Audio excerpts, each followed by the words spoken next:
إذ تصعدون ولا تلوون على أحد والرسول يدعوكم في أخراكم فأثابكم غما بغم لكي لا تحزنوا على ما فاتكم ولا ما أصابكم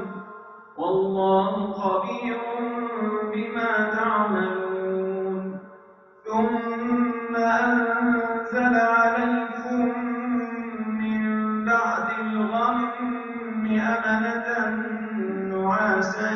يغشى طائفة منكم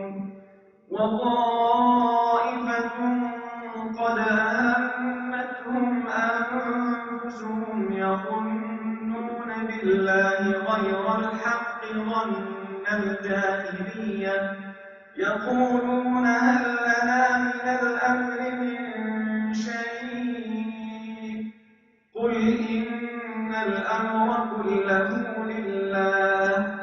يخفون في أنفسهم ما لا يبدون لك يقولون لو كان لنا من الأمر شيء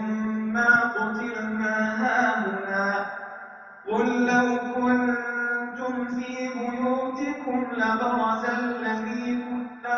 الذين كتب عليهم القتل إلى مضاجعهم وليبتلي الله ما في صدوركم وليمحص ما في قلوبكم والله عليم بذات الصدور.